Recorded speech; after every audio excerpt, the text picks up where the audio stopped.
Hello दोस्तों, स्वागत है मेरे यूट्यूब चैनल एलकेएस मेडिको पर। My self Lalit Kumar. और आज का जो हमारा टॉपिक रहने वाला है वीडियो लेक्चर का, वह है unit number 12।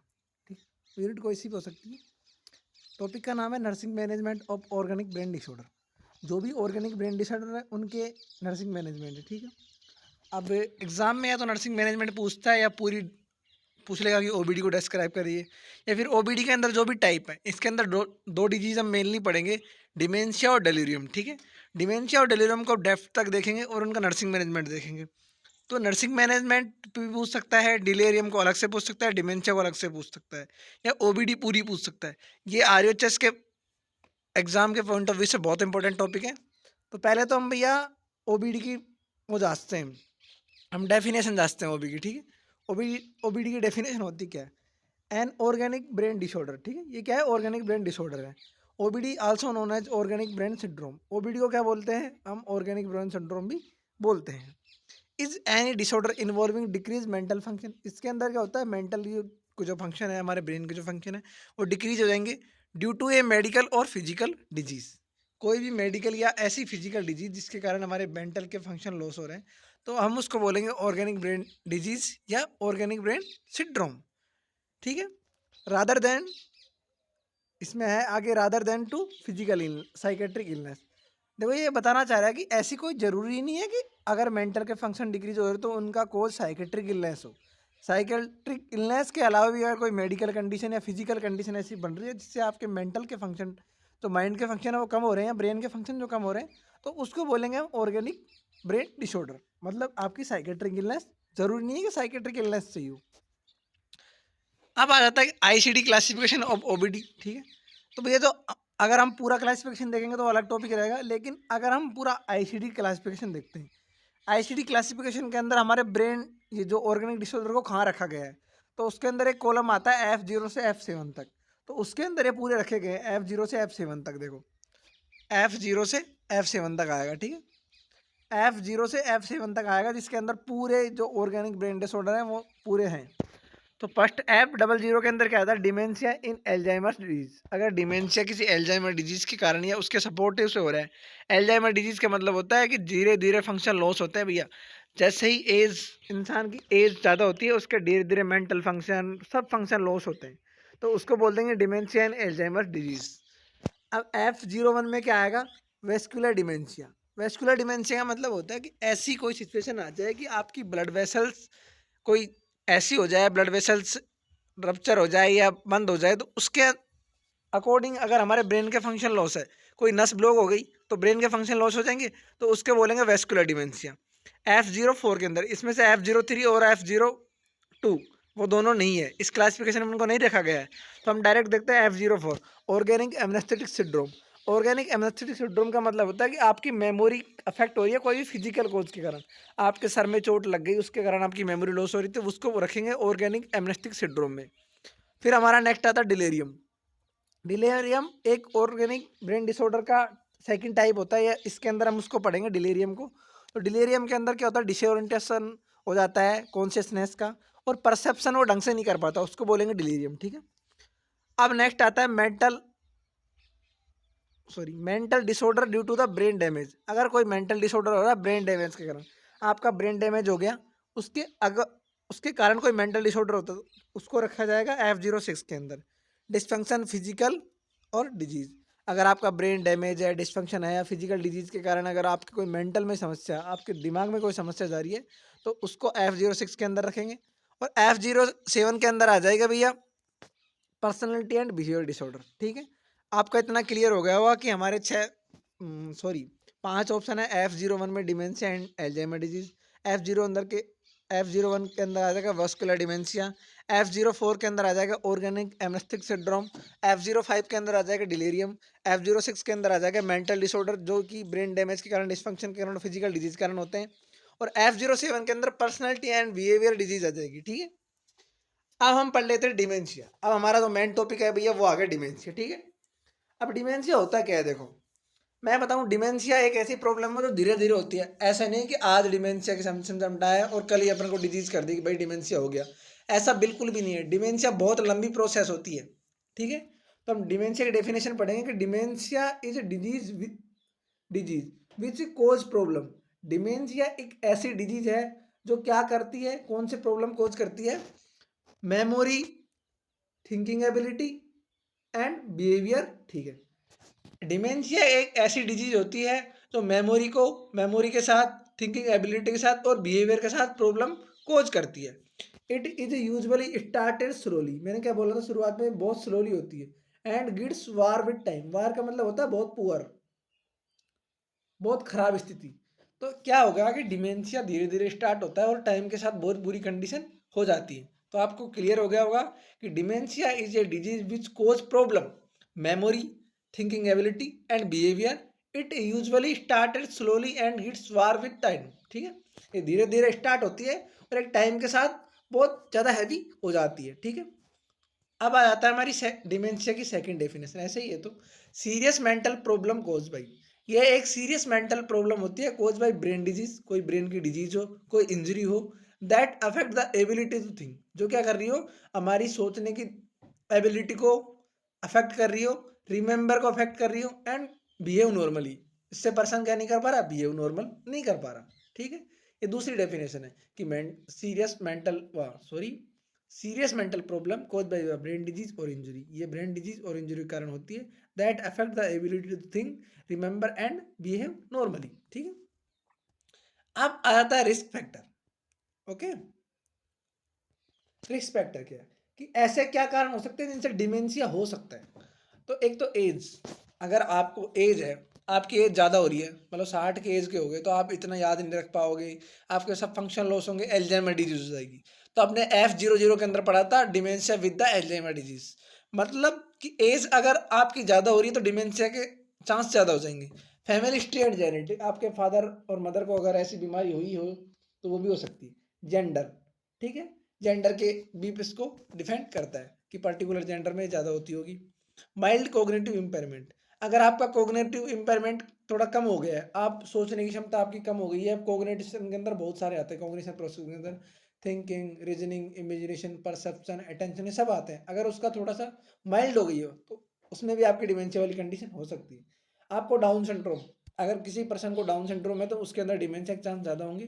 Post head trauma, अगर आपको जन्म के बाद पोस्ट हेड ट्रोमा हो चुका है, ठीक है, आपके सर में कुछ ऐसा ट्रोमा हो गया है, पोस्ट हेड ट्रोमा, तो उसके कारण भी आपको डिमेंशिया के लक्षण हो सकते हैं। लाइफ स्टाइल, हार्ट हेल्थ, आपकी लाइफ स्टाइल पे भी डिपेंड करता है डिमेंशिया। ठीक है, कि आपकी लाइफ स्टाइल कैसी है। ठीक है, उसके अंदर भी डिमेंशिया। और लेक ऑफ एक्सरसाइज और ओबेसिटी, ये उसके रिस्क फैक्टर है, लेक ऑफ एक्सरसाइज और ओबेसिटी। अब आ जाते हैं इटियोलॉजिकल फैक्टर ऑफ डिमेंशिया। ठीक है, अब भैया इटियोलॉजिकल फैक्टर के अंदर हमारे हम पढ़ेंगे दो इटियोलॉजिकल फैक्टर। ठीक है, मेनली अनट्रीटेबल और ट्रीटेबल। ऐसे को जिनको हम ट्रीट कर सकते हैं वो तो होंगे ट्रीटेबल। ठीक है, ऐसे को जिनको हम ट्रीट कर सकते हैं, और ऐसे को जिनको हम ट्रीट नहीं कर सकते या इरिवर्सिबल कोज हो तो उनको बोलेंगे अनट्रीटेबल कोज। ठीक है, तो दो कोज हो गए इसके, दो इटियोलॉजी हो गई।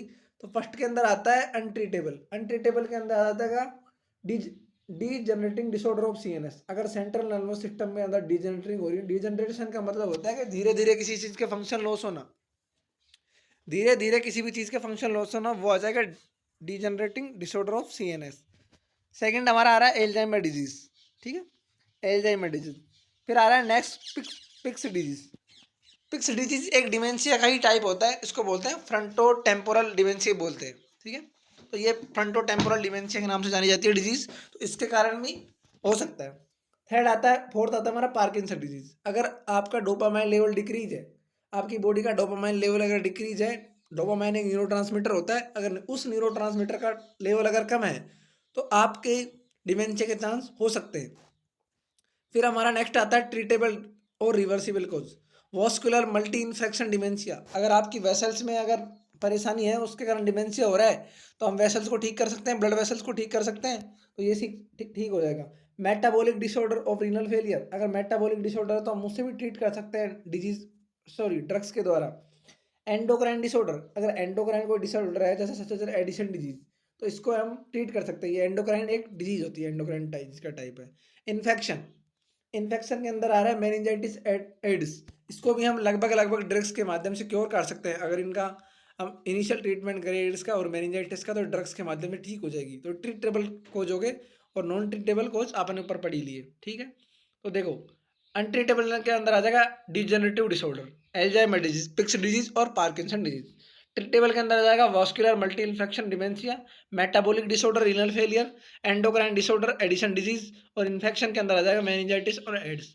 और नेक्स्ट आ जाएगा हमारा विटामिन डेफिशिएंसी। विटामिन अगर की डेफिशिएंसी हो रही है तो विटामिन डेफिशिएंसी क्या होती है, मेंटल हेल्थ के लिए अच्छी होती है।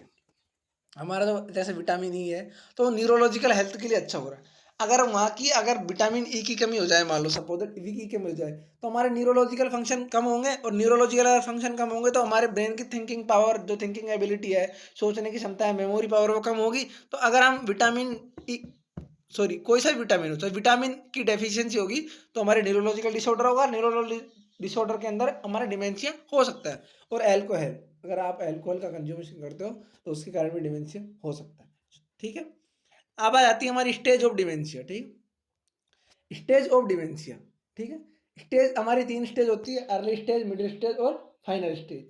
तो अर्ली स्टेज के अंदर क्या करेगा पर्सन, फॉरगेटफुलनेस करेगा, भूलेगा बार बार कि कोई चीज उसने खा रखी है, भूल जाएगा, दूसरों को काम बताएंगे थोड़ा थोड़ा भूल जाएगा। डिक्लाइन इंटरेस्ट इन एनवायरमेंट, उसका एनवायरमेंट में इंटरेस्ट कम होगा, मतलब काम करने में कम मन लगेगा, और अपने यार दोस्तों के साथ कम बैठेगा, उसमें आपको उसका मन कम लगेगा। पुअर परफॉर्मेंस एट वर्क, आप वो अपने काम पर पुअर परफॉर्मेंस रखेगा, कोई ऐसी परफॉर्मेंस नहीं ढंग की, काम नहीं करेगा ढंग से, ठीक है। 3 हो गए, फॉरगेटफुलनेस, डिक्लाइन हार्ट और पुअर परफॉर्मेंस, ठीक है। अब आ जाती है हमारी progressive mental, sorry second stage. तो सेकंड स्टेज में आ जाएगा प्रोग्रेसिव मेमोरी लॉस, इसमें हमारी धीरे धीरे मेमोरी लॉस होने लगेगी, ठीक है। सेकंड आ जाएगा हेजिटेबल, हेजिटेबल इन रेस्पॉन्स टू क्वेश्चन, आप उससे कोई क्वेश्चन करोगे तो वो एक तरीके से हेजिटेशन में आंसर देगा, ठीक है, परेशान होकर आंसर देगा, या एक्चुअल में प्रॉपर आंसर नहीं दे पाएगा। सेकंड थर्ड आता है इरिटेबल, वो इरिटेबल महसूस करेगा। वंडरिंग, बिल्कुल वंडरिंग का मतलब होता है कोई भी नई चीज़ों को खोजना, जैसे होता है कि बच्चा होता है उसमें क्यूरियोसिटी होती है कि ये क्या है, ये क्यों है, ये कैसे होता है, तो उसके अगर डिमेंशिया का पेशेंट है तो वो ऐसे क्वेश्चन नहीं करेगा, वंडरिंग उसमें नहीं होगी, ठीक है। अब आता है सोशल आइसोलेशन, वो सोशल आइसोलेशन में रहेगा और नेग्लेक्ट्स पर्सनल हाइजीन, अपनी पर्सनल हाइजीन पर ध्यान नहीं देगा। सोशल आइसोलेशन में इसलिए रहेगा क्योंकि उसको एनवायरनमेंट के अंदर इंटरेस्ट नहीं रहेगा, अपने यार दोस्तों के साथ पीयर्स रिलेशनशिप नहीं रखेगा, तो वो सोशल आइसोलेट हो जाएगा, तो सोसाइटी से वो थोड़ा अलग हो जाएगा, सोसाइटी के साथ वो बातें नहीं करेगा। अब हमारी आ जाती है थर्ड स्टेज, ठीक है। थर्ड स्टेज के अंदर आ जाएगा मार्कर लोग वेट लॉस, इसमें क्या हो जाएगा पर्सन का वेट लॉस हो जाएगा। अनेबल टू कम्युनिकेट, क्योंकि अगर वो एनवायरनमेंट में इंटरेस्ट नहीं रखेगा तो लास्ट में तो यही होगा ना कि अनेबल अनेबल टू कम्युनिकेट, वो कम्युनिकेशन करने में अनेबल हो जाएगा, किसी से बात करना ही पसंद नहीं करेगा। Do not recognise family member, वो अपने फैमिली मेम्बर को भी भूल जाएगा, ठीक है। इनकॉन्टिनेंस ऑफ यूरिन, उस पर उसका यूरिन पे कंट्रोल नहीं रहेगा। फाइनल स्टेज के अंदर 4 हैं, ये इंपॉर्टेंट है। वेट लॉस हो जाएगा, अनेबल टू कम्युनिकेट हो जाएगा, और डज नॉट रिकॉग्नाइज फैमिली, अपने फैमिली मेंबर को नहीं पहचानेगा, और इनकॉन्टिनेंस ऑफ यूरिन, यूरिन का इनकॉन्टिनेंस उससे रहेगा। अब आ जाते हैं साइन सिम्टम, तो भैया साइन सिम्टम आ जाते हैं। साइन सिम्टम में मेन उसके 10 वार्निंग साइन होते हैं, डिमेंशिया के 10 वार्निंग साइन होते हैं, जिनमें 10 वार्निंग साइन में से फर्स्ट वार्निंग साइन है, फर्स्ट वार्निंग साइन होगा उसका मेमोरी लॉस, ठीक है। सेकंड होगा difficulty in performing familiar task, familiar task का मतलब होता है कि रोज की डेली मर्रा की जो जिंदगी होती है, जैसे नहाना धोना खाना पीना, उसके अंदर भी वो परफॉर्म में डिफिकल्टी आएगी, उससे भी वो पूरे नहीं होंगे, ठीक है। फैमिलियर टास्क का मतलब होता है जो अपन डेली एक्टिविटी करते हैं उनमें भी वो डिफिकल्टी करेगा।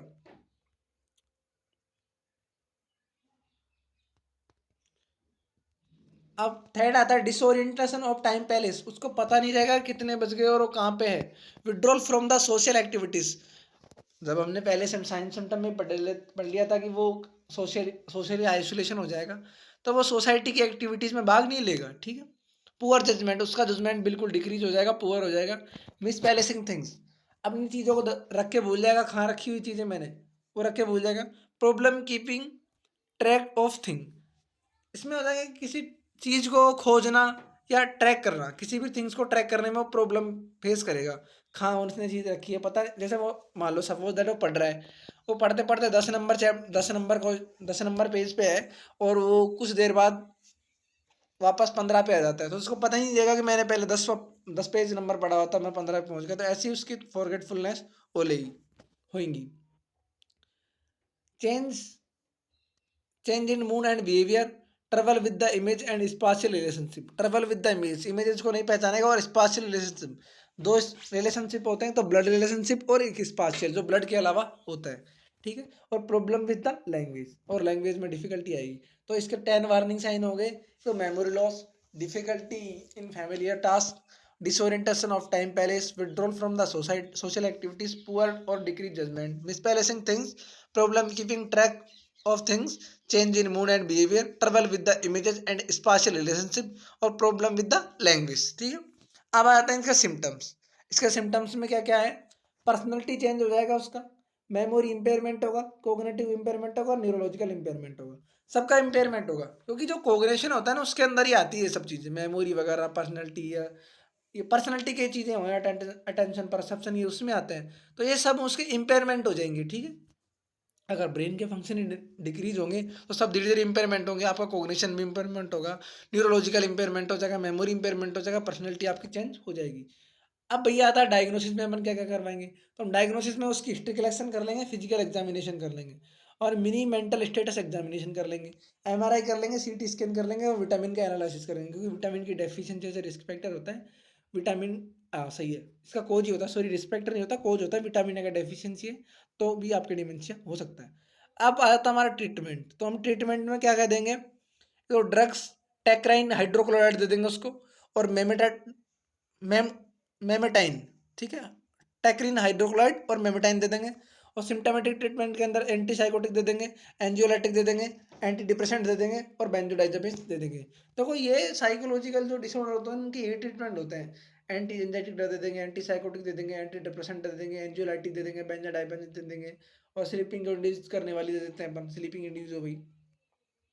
अब हमारा मेन जो आता है नर्सिंग मैनेजमेंट, नर्सिंग मैनेजमेंट आता है डिमेंशिया का, ठीक है। नर्सिंग मैनेजमेंट के अंदर आता है बॉडी वेट, क्योंकि न्यूट्रिशन एंड बॉडी वेट के लास्ट में हमने पढ़ा था उसके साइंस सिम्टम में कि लॉस ऑफ बॉडी वेट कर देगा, तो बॉडी वेट का ध्यान देंगे। तो भैया हम उसको वेल बैलेंस डाइट दे देंगे, प्रोटीन और फाइबर वाली डाइट देंगे, एडिकेट क्लियर दे देंगे, और सेमी सॉलिड डाइट देंगे। अगर पेशेंट मान लो पचा नहीं पा रहा है, या ओल्ड पेशेंट है, एल्जाइमर के साथ वाला पेशेंट है, जिसको एल्जाइमर डिजीज भी हो रखी है और डिमेंशिया भी हो रखा है। तो एल्जाइमर डिजीज हमेशा बुढ़े लोगों को होती है, ओल्ड एज ऑफ 60 ईयर।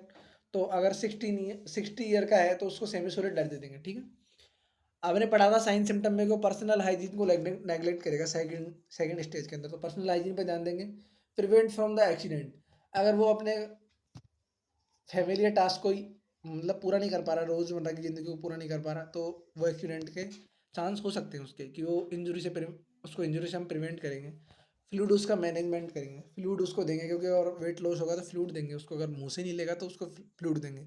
तो अवॉइड कैफीन और टी, उसको कैफीन और टी अवॉइड करनी है, ठीक है।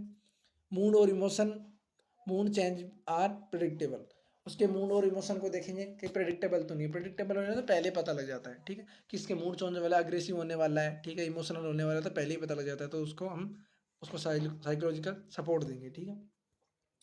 फिर आ जाता है हमारा कि वो अनेबल है कम्युनिकेट करने में, तो उससे क्या करेंगे, उससे मेंटेन आईपीआर करेंगे, verbal communication and should be clear, verbal communication करेंगे। री इन्फोर्स सोशल एक्सेप्टेबल स्किल, उसको सोसाइटी की जो एक्सेप्टेबल स्किल है उसके बारे में बताएंगे, और उसको ऐसी ड्रग्स देंगे जो इम्प्रूव स्लीप करे, ठीक है, इम्प्रूव स्लीप, ठीक है। अब आ जाता है कि डिमेंशिया के टाइप। तो भैया डिमेंशिया के टाइप होते हैं 5: कोर्टिकल, सब कोर्टिकल, प्रोग्रेसिव, और प्राइमरी और सेकेंडरी। कोर्टिकल डिमेंशिया ऐसा डिमेंशिया होता है जिसके अंदर आपने कहीं कोई भी चीज़ पढ़ी होगी तो उसके दो पार्ट होते हैं, तो कोर्टेक्स होता है और मेडुला होता है। मेडुला तो अंदर वाला पार्ट होता है, कोर्टेक्स बाहर वाला पार्ट होता है। अगर भैया आपके ब्रेन के कोर्टेक्स पार्ट में अगर इंजरी हुई है, अगर कोर्टेक्स पार्ट आपका अफेक्ट है और उसकी वजह से अगर डिमेंशिया हो रहा है, तो उसको बोलेंगे cortical dementia. Dementia where brain damage primarily affect the brain cortex और आउटर लेयर, ठीक है, आउटर लेयर और कोर्टेक्स पार्ट अफेक्ट होगा। इसके सिम्टम्स आएंगे, मेमोरी में सिम्टम्स आएंगे, मेमोरी अफेक्ट होगी, लैंग्वेज अफेक्ट होगी, थिंकिंग अफेक्ट होगी, और सोशल बिहेवियर आपका अफेक्ट हो जाएगा, ठीक है। सब कोर्टिकल आ गया। अब देखो नाम से क्लियर हो रहा है, तो कोर्टिकल मतलब बाहरी लेयर में अगर कोई दिक्कत है तो उसको बोलेंगे कोर्टिकल। सेकंड आ रहा है हमारा सब कोर्टिकल। तो सब कोर्टिकल के अंदर क्या होगा, affect the brain below the cortex, जो कोर्टेक्स के नीचे वाला भाग है उसकी नीचे वाली लेयर है कोर्टेक्स वाली, कोर्टेक्स के नीचे वाली, तो उसको बोलेंगे हम सब कोर्टिकल डिमेंशिया। तो उसके अंदर मेन सिम्टम आता है चेंज इन इमोशन, वो क्या करेगा पेशेंट, चेंज इन इमोशन करेगा, ठीक है। अब थर्ड आता है हमारा progressive dementia that gets worse over time. मैंने बताया था कि डिमेंशिया ऐसी डिजीज जो प्रोग्रेसिव होती है, टाइम के साथ वो होती है, पहले पहले स्लोली होगी, फिर लास्ट में टाइम के साथ गिट्स वॉर्स यानी मतलब बहुत पुअर हो जाएगी, ठीक है। तो ये हो गया कि प्रोग्रेसिव मतलब प्रोग्रेस करती रहेगी। अब आता है प्राइमरी डिमेंशिया। तो प्राइमरी प्राइमरी डिमेंशिया के अंदर होता है dementia such as Alzheimer's disease that as does not result from the any other disease. अगर डिमेंशिया एल्जाइमर डिजीज के साथ हो रहा है, हमने क्लासिफिकेशन पढ़ा था F00 के अंदर, dementia with the Alzheimer disease. अगर एल्जाइमर डिजीज की वजह से अगर डिमेंशिया हो तो उसको प्राइमरी में रखेंगे, प्राइमरी डिमेंशिया बोलेंगे उसको। क्योंकि देखो डिमेंशिया में भी होता यही है कि हमारे मेंटल के फंक्शन लॉस हो जाते हैं, और एल्जाइमर डिजीज में भी सेम डिक्टो यही होता है कि हमारे मेंटल के फंक्शन धीरे धीरे डिक्रीज हो जाते हैं। तो दोनों लगभग सेम वाली कंडीशन है। अगर एल्जाइमर डिजीज की वजह से डिमेंशिया हो रहा है तो उसको बोलेंगे प्राइमरी डिमेंशिया। और सेकेंडरी डिमेंशिया को बोलेंगे, सेकेंडरी डिमेंशिया बोलेंगे dementia that occurs as a result of physical disease और इंजरी। अगर कोई फिजिकल डिजीज हो रही है या आपकी इंजरी है, उसकी वजह से आपके ब्रेन में चोट आके आपके फंक्शन लॉस हुए, तो उसको बोलेंगे सेकेंडरी डिमेंशिया। तो आई होप आपको पूरा वीडियो मेरे हिसाब से समझ में आ गया होगा कि हमने क्या पढ़ा। हमने पढ़ा, सुनो आप इस वीडियो में हमने क्या क्या पढ़ा। इस वीडियो में हमने पढ़ा ऑर्गेनिक ब्रेन डिसऑर्डर। भाई ऑर्गेनिक ब्रेन डिसऑर्डर ऐसे डिसऑर्डर होते हैं जो मेंटल के फंक्शन को डिक्रीज करवा देते हैं, रादर देन साइकेट्रिक इलनेस। ऐसा कोई जरूरी नहीं है कि साइकेट्रिक इलनेस से ही उसके फंक्शन लॉस हो, मेडिकल भी हो सकती है डिजीज, और वो भी फिजिकल डिजीज भी हो सकती है। उसके बाद हमने क्लासिफिकेशन पढ़ा, F0 से F7 तक का क्लासिफिकेशन था। फिर हमने डिमेंशिया पढ़ा, फिर हमने डिमेंशिया के रिस्क फैक्टर पढ़े, फिर डिमेंशिया की ईटियोलॉजी पढ़ी, और दो प्रकार की होती है, अनट्रीटेबल और ट्रीटेबल, जिसको ट्रीट कर सकते हैं और जिसको ट्रीट नहीं कर सकते। फिर हमने डिमेंशिया के साइन सिम्टम पढ़े, ठीक है। फिर हमने डिमेंशिया के 10 वार्निंग साइन पढ़े, फिर सिम्टम पढ़े। फिर डिमेंशिया के जो साइन हो गए और सिम्टम्स हो गए वो पढ़ लिए। फिर डिमेंशिया में जो डायग्नोस्टिक इवोल्यूशन होता है, डिमेंशिया का डायग्नोस्टिक इवोल्यूशन कैसे करें वो पढ़ा। फिर हमने पढ़ा नर्सिंग मैनेजमेंट उसका, और फिर हम पढ़े हमने टाइप्स। आई होप आपको वीडियो समझ आया होगा। अगर आपको वीडियो सब समझ में आया तो चैनल को लाइक शेयर सब्सक्राइब करें, और कमेंट बॉक्स में मुझे क्वेश्चन क्वेरी बताएं अगर आपको कोई डिमेंशिया रिलेटेड डाउट हो तो। Thank you.